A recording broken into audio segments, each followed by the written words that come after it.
Right, here I am live again. Maxine's in the background there with her feet up, relaxing, drinking some water. Right, people, I'm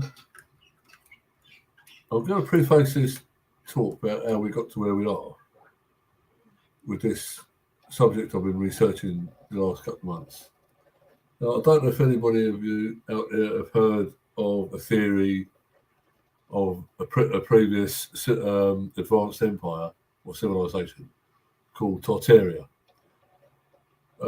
It's too involved to explain in a couple of minutes. So if you've never heard of Tartaria, Tartaria, go and do some research into it on the internet. It's quite an interesting subject, and theoretically, it could explain a lot of where we've gone and how we got to where we are now. Right. So basically, as you all know, Putin, won't use the word invaded, has gone into Ukraine to protect the Russian-speaking peoples of the Ukraine. To explain a bit of Ukrainian history, you have to realise that a bloke called Poroshenko, was installed into Ukraine in 2014 after Britain and America ousted the legally elected president of Ukraine. And ever since then, a bunch of neo-Nazis have been running around freely, being armed by Britain and the United States, terrorising the people of the Donbass region. Right, go and check that out for yourself. The speaking of Russian was outlawed, and all the water supplies and that electricity was cut off to the Donbass. Also, back in 2014, when Russia went into the Crimea, which is where their Black Sea Fleet's stationed, the people of Crimea had a vote, had a referendum, and 96% of them voted to side with Russia. But that's not allowed. So their electricity and water supplies were cut off as well. Anyway, enough of that. So Boris Johnson stood in the House of Commons and spouted a load of bullshit, right, about how we're going to help to protect the Ukraine. And every time he kept mentioning the UK government is on the side of these people that run Ukraine. Now, that was quite an interesting thing because the United Kingdom is not a country. What do you mean it's not a country? The United Kingdom is a corporation.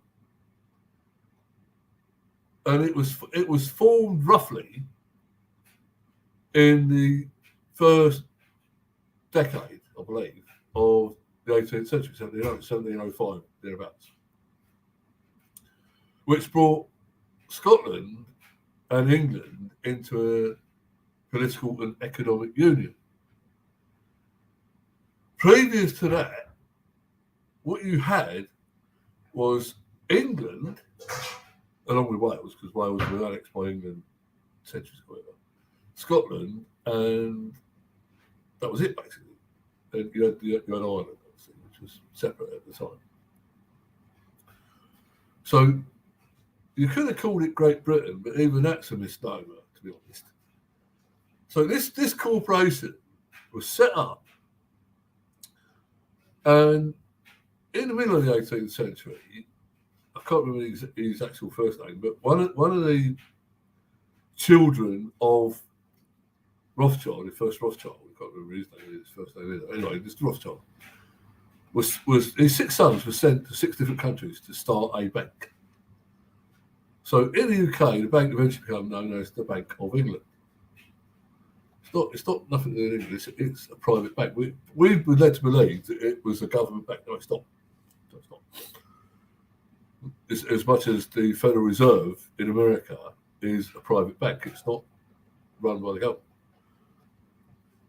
So anyway, this corporation set about doing stuff. Now, all these people, these landed gentry, as they were called previously, who had wealth, and they proclaimed to own the land that everybody lived on.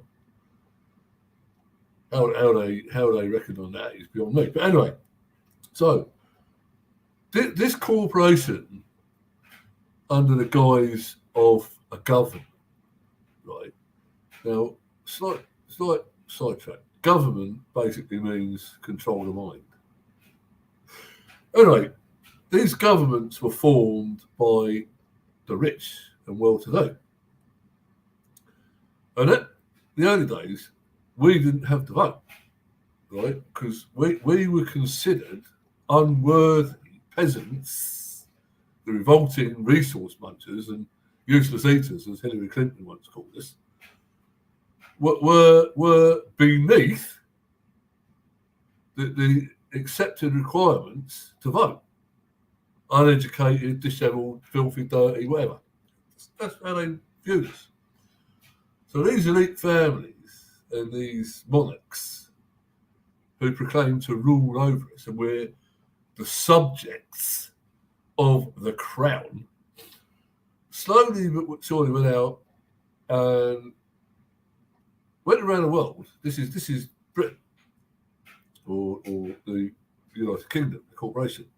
Would you like a cup of tea? Yes, please. And they went around the world sort of subjugating other countries, either by force or by giving them trinkets, mostly by force. And this is where the so-called British Empire came from, basically. Sending your troops around the world and using force to bribe and corrupt people. Anyway, sidetrack. So we come to the 19th century. Let's get into the 19th century, when we had basically the first organised war by the elites, the first major war, totally orchestrated by the elites, which was the Napoleonic Wars. This was the first full-scale European war, which was orchestrated. It was planned by these elites, these bankers and the oligarchs, as they call them today, and the crown, these monarchs. So that sort of reorganised Europe, if you like. And then I'm trying to concentrate mostly on this country. So by sort of middle of the 19th century, the great unwashed, us, right, the resource munchers, were seen as, oh, that's a workforce.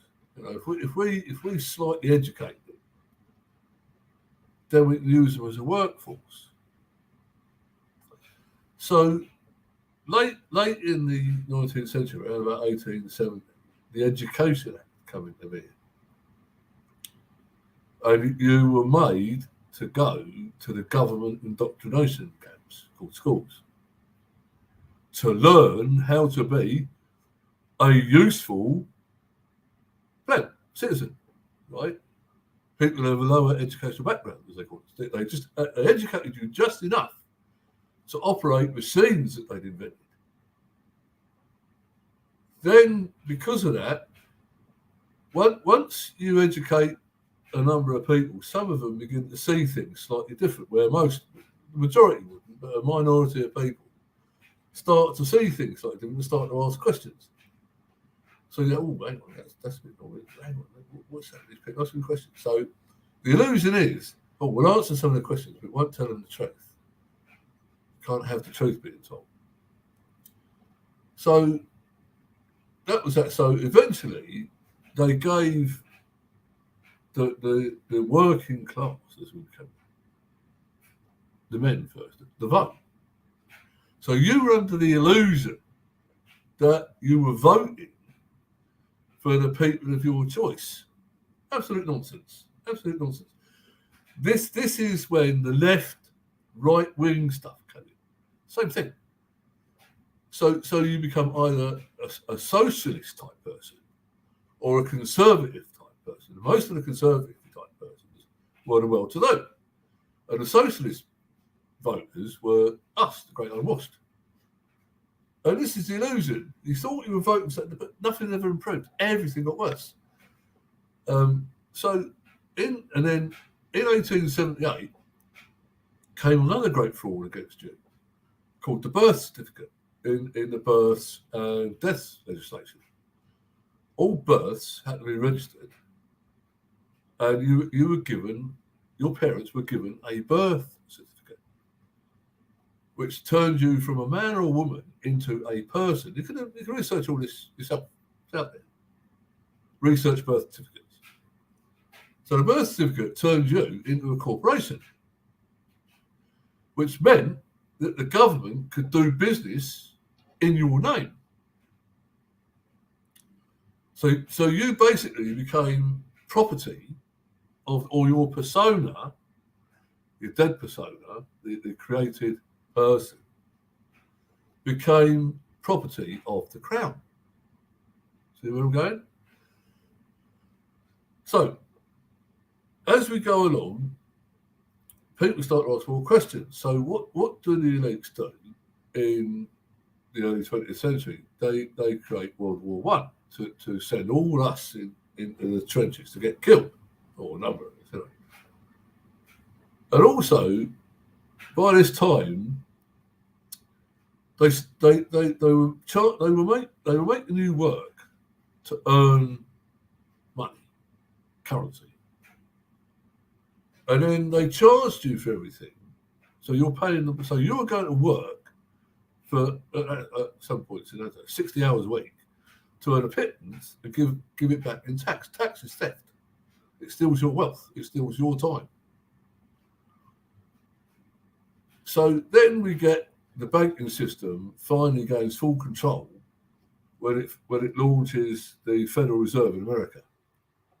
So that gave the Rothschild Rockefeller cartel complete control of the banking system. From that point, it went downhill.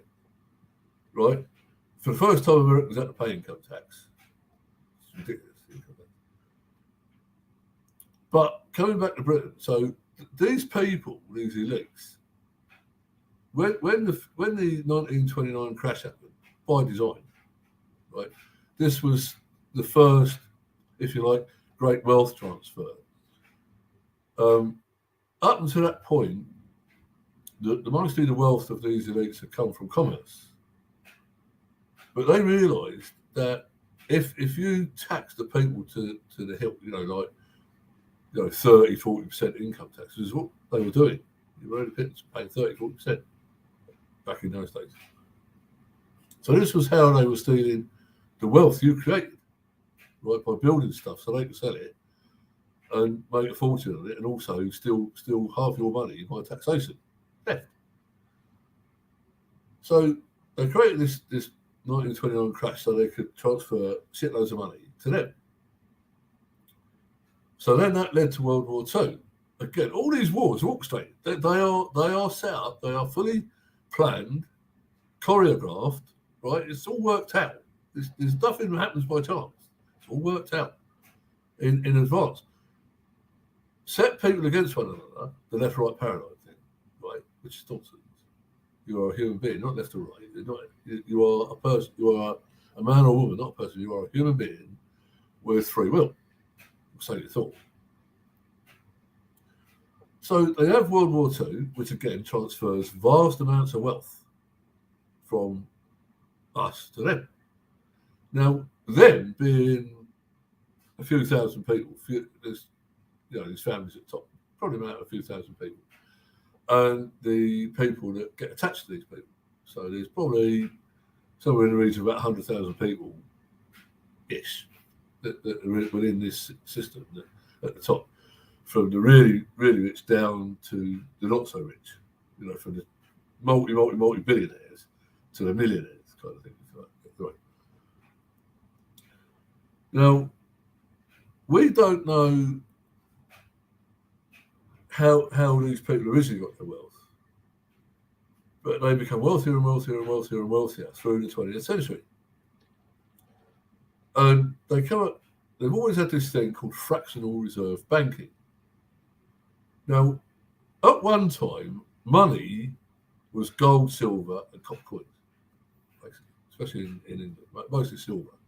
Gold was more in the hands of the rich. Silver and bronze or copper coins were the kind of everyday money people used until the banking system came along. This in the 18th century. Let's go back a bit. But anyway, so this system of fractional reserve banking was another con. You were made to believe that all the countries had gold. Well, they probably did have gold in the vaults of these banks, which enabled them to print currency notes, valued at what the gold was. So they could print a certain amount of paper currency as a promissory note to pay you back in silver or gold, right? You can check all this out yourself. It's easy enough done. So they didn't like this, the fact that they couldn't just print money out of thin air, because it had to be, at that time, they were thinking, if there's all this gold, how can we get rid of all this gold that's holding us back? The idea of people still know there's gold, people still know there's silver, which was money. So this goes back to the education system.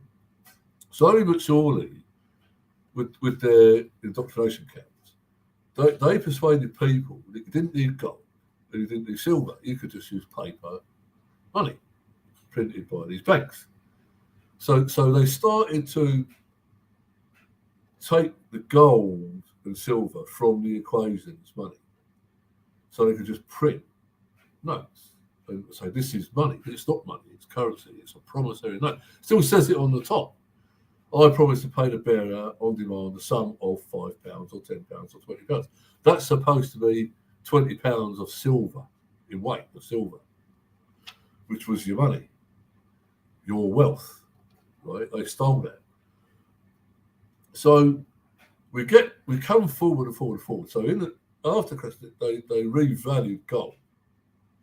So so that the paper currency became more valuable, if you know what I mean.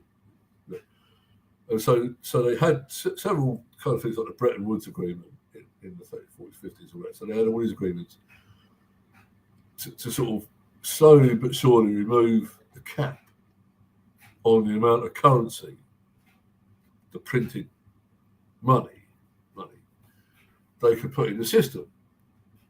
And the final removal was 1971, August the 13th, I think, when Richard Nixon, after a disastrous war situations, all that in Vietnam,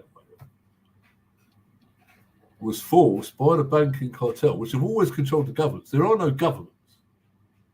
They've always been controlled by this banking system. This is the illusion. This is the matrix. They've led you to believe that there are governments in democracies. No such thing. There's never been a democracy, and there's never been a government you voted for. Right? This will make sense if you research it. So that took what was left of the gold standard away from the currency. So now we can just print. We can print wealth. Right? Don't need anything else. Don't need gold, don't need silver, you don't need anything. You don't even need to manufacture anything, because that's the elite, can just print money, use it to buy stuff with, and by the time it trickles down to the peasants, the great unwashed, the useless eaters and the resource munchers, it won't be worth anything. It'll be worth nothing, because we've bought everything, and then inflation will hit, and then end up paying more and more and more and more and more and more for stuff, and they'll be working their socks off, earning shit all, right? And by the time they retire, they'll be fucking dead anyway. Because won't matter. You won't even have to pay them pensions, which is another con, pensions. So since that time, so every about 8 to 10 years, they organised a financial crash. Clever stuff, mate. Clever stuff. All through the 70s, the 80s, the 90s, and the 2000s to now, they've organised financial crashes. Deliberate. To transfer the wealth from you to them. From you and me to them. But, like the best laid plans, there's always something that kind of throws a spanner in the works. Now, in the fractional, I'll get to that in a minute. In the fractional reserve banking system, the idea was that you had to keep a certain amount of reserves in the bank vaults. Simplest way to explain it in simple, basic layman's terms is, if you deposit in £1 in the bank could loan out £10, say, for argument's sake. Then it become put in £1 and it can loan out £100, then £1,000. But in 2019, I think it was 2019 when it happened, the repo market, which is a system whereby some of these large banks loan money to each other overnight and pay it back in the morning, it's all a scam. It's all nonsense. It run out of liquidity. So they phoned the central banks in their respective countries and said, "Oh look, we've run out of money. You know, we've got no currency. No, we can't do anything with it. It's gone." This basically was a glitch within the system. This caught them out. So the central bank said, "Well, how much do you need?" So, well, in America, it was $50 billion. This is where it all started, the repo scam.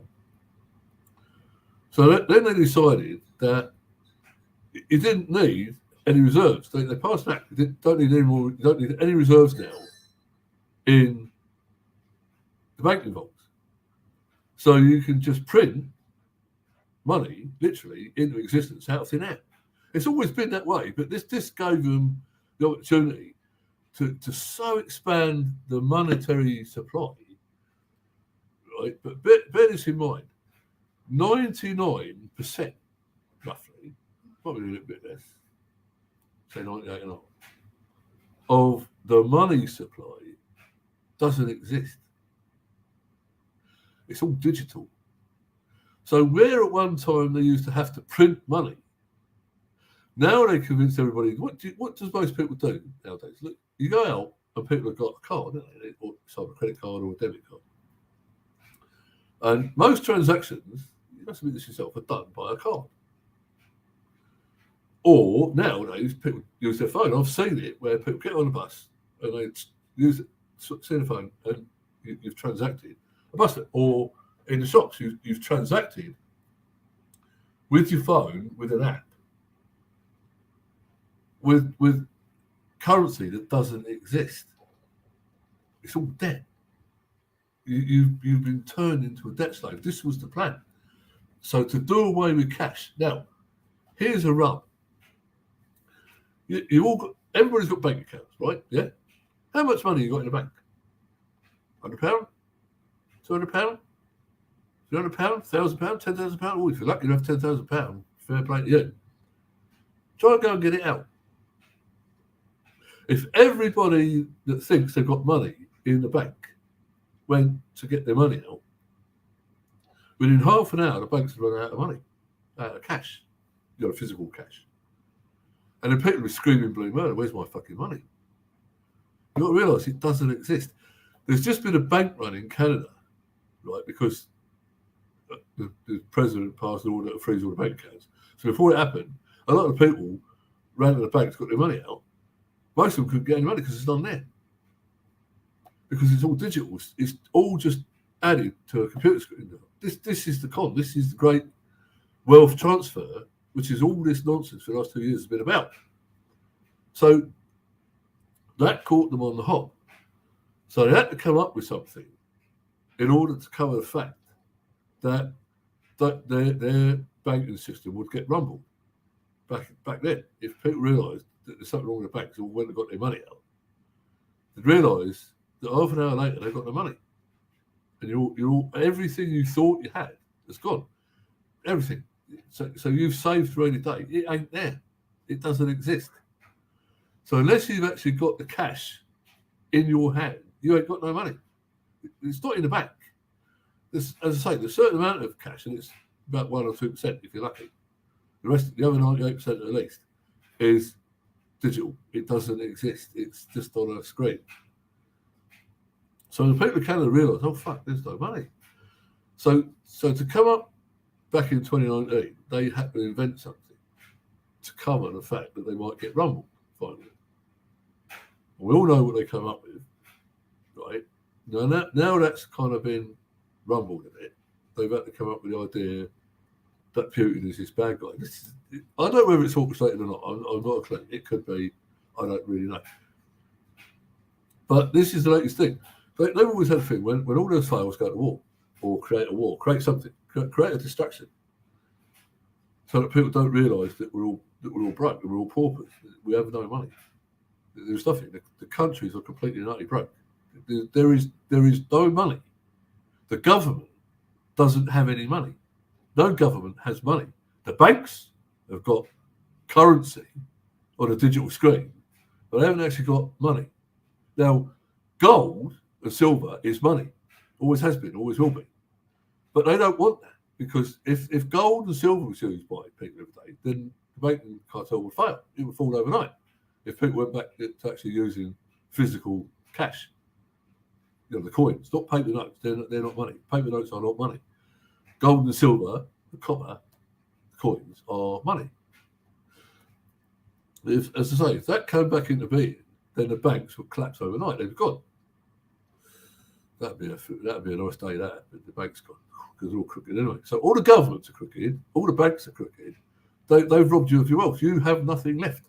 Now, sometime next year, or the end of next year, on my 66th birthday, I am due a pension. Now, whether there'll be a system to pay me that pension, I don't know. Because if once it's all rumbled and it all falls apart, where's that money going to come from? Nowhere. It doesn't exist. So we'll be forced back into a more laid-back lifestyle, where we have to get up in the morning and go and find food. I know it sounds ridiculous, but that's where we're headed, people. We have not progressed anywhere. We have degressed, and people don't realise this. So what was the elite's plan, right? And we could argue this case to death. They realise now that they don't need us anymore. 100, 200 years ago, they needed us to a degree. Now, with the technology that they have invented or stolen, we don't really know. You'd have to investigate the Tartarian thing for that, as I said. So they've got robots now that make stuff. And all you need in a factory is a handful of people to sort of look over the machinery that does all the work. Right? Everything's done by a machine. So we now, the great unwashed, have become a complete liability. Now, here's another thing. All these people that set themselves up in these positions of power, saying to us that they were above us and they were our betters and they would guide us, they now realise that we are surplus to requirements, not needed. So why should they give us anything when they've now stolen all the wealth and they've got all the property and they own everything, which is a stupid word, own. So they've realised that we need to reduce the size of the population. They talk about it all the time. Bill Gates was a mouthpiece. We need to reduce the population before it kills the planet because of climate change and global warming, which is another scam, as I realised. After researching it for a long time, I realised it was a scam. Much as the same as what's just gone on recently is a scam. So how do we rid ourselves of the population? Well, we've got any number of ways. I'm not going to mention anything. Figure it out for yourself. So they let you know in plain sight when they erected the George Guidestones. Research George Guidestones, right? And it tells you what their plans were. It's written out in 10 kind of new commandments, if you like. They're on the George Guidestones. You go research it. Go and check it out. The George Guidestones. Read the so-called 10 points for their plan. Tells you what they're going to do. Right? They made it clear in plain sight what they were going to do to the population and how they were going to make sure that you obeyed them. So that's where we got to where we are. So you have this now, whether it's orchestrated war in Ukraine or not, I don't really know. What's going to be the next thing? Cyber attacks? Now, the other side of the coin is, now, everybody must have heard of the cryptocurrencies, which are spelled like up and down. I listen to a few people like, what's his bloody name now? This guy I follow sometimes, Jeff Berwick, who's a big advocate of the cryptocurrencies, Ethereum. There's a lot of them out there, Pirate Chain, whatever. Now, my argument with the digital currencies or cryptocurrencies is that say the elites pull the internet down completely and it doesn't come back on, they're useless. The only true money, and there might be cryptocurrency geeks argue against it, but any real economist will tell you that every single time, without fail, when the fiat currency systems go down and don't come back, gold always comes back to do the accounting, and gold and silver in the future again will be money. It's inevitable. But by the time that happens, these elites will have completely destroyed. Well, they've done it anyway. All economies are destroyed anyway. But they'll finish it off over the next couple of years. Mark my words, they're going to finish it. And they're going to try and turn us all back into mindless slaves again. Right? And let's change it to another thing. TV programming. Think about the word programming. Think about you program a computer and you operate computer programs. Programming is designed to influence your mindset, right, and the way you think. Now, most of the population fall hook, line, and sinker for the programming. Some of us don't. Some of us are awake all their lives and see through the bullshit. So the education system, the monetary system, the TV programming and the mainstream media are all designed to propagandize you into believing that something is so when it's not, right? The repetition, the constant repetition of something convinces the scared masses out there, oh, it's all wrong. And they all fall for it. This is how psychology works. It's a psychological psyop, or psychological operation, which has been conducted for approaching 300 years, or over 300 years, since the inception of the United Kingdom as a corporation, not a country, it's a corporation. Now, in the United States, which became the United States in 1776, I do believe, the people were under the impression that they've gained a victory. No, you hadn't. It's an illusion. It's an illusion.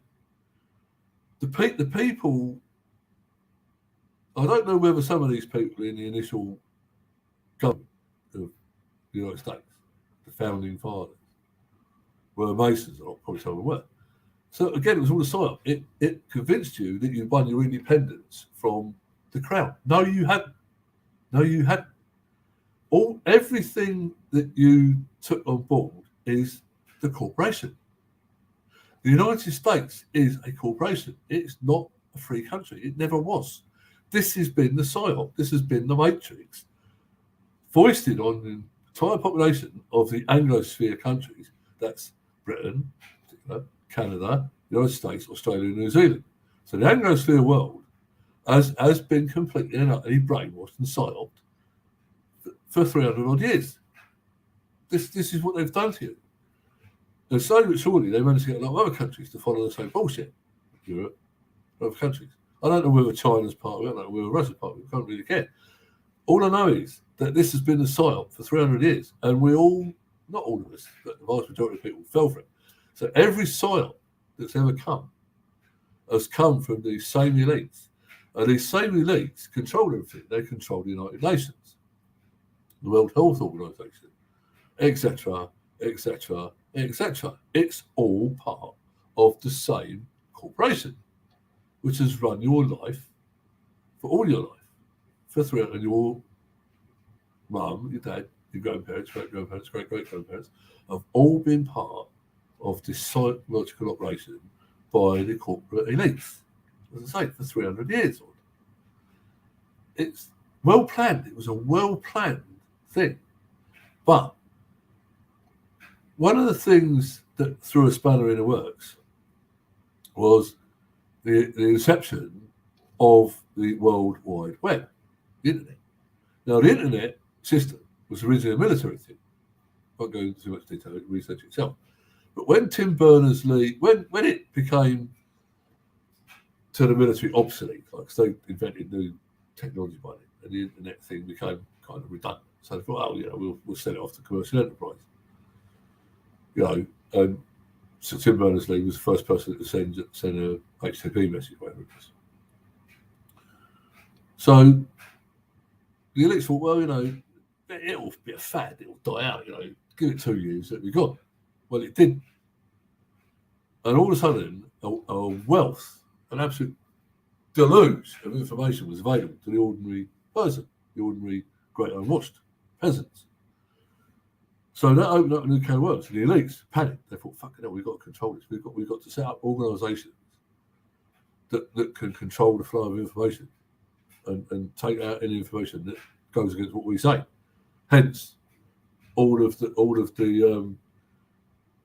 things that have been happening with the last couple of years, where we're called misinformation or disinformation. So if you spread the truth, it's disinformation, misinformation, and now it's malinformation as well. So they're trying the best to control. The only way they could really take the thing down is to actually pull the plug on it. I don't know if it's possible. I ain't got a clue. Or say there's going to be cyber attacks on your infrastructure, shut everything down, try and do it that way to stop people communicating via the internet. See, they don't like it when the truth comes to light and the amount of information. That's why the Vatican destroyed the library at Alexandria, because it had too much information they didn't want anybody to know going forward in the future. But the internet opened up all that information. People started asking questions. Well, we can't have peasantry asking questions. That's all right, is it? Oh, bloody hell. They know about DARPA. They know about what? What? They know about the banking system and how it works. What? How did that happen? Well, it's on the internet. Oh, we better shut it down. We better control the information on it. We better, shut people down that are spouting misinformation. So it works. But they're losing control. Gradually, their system's falling apart. But I don't think they really care. They will do their utmost to maintain it and do what they want to do. But in the end, I think they'll fail because too many people are waking up now. But this is the other bit. They have stolen so much wealth, and they've built themselves. You can believe they've built underground cities, whether you want to believe it or not. With the amount of money they've stolen, possible. They will all just run away, and the rest of us that's left will just be left with it. Now, there could be worst case scenarios. I'm not going to say too much. That could happen, right, where they could try and wipe the rest of us out. I don't think they'll ever succeed. But this is what's happened. This has been occurring. As I say, it's been a cycle. They don't need us now. So they can say, well, fuck them, just let them all go and fight each other. Do we care? Do we care? No, of course they don't. They want the resources themselves. As Hillary Clinton said, called us useless eaters. And they're all eugenicists. I mean, in America, they called it Planned Parenthood, what it was at one time. And Boris Johnson, his dad, was a committed eugenicist.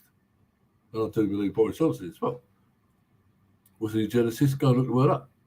Eugenicist, what it means. We to them, have outlived their usefulness. So what are they going to do? As I said, they've always talked about depopulation. Because according to them, the world is overpopulated. No, it's not. No, it's not.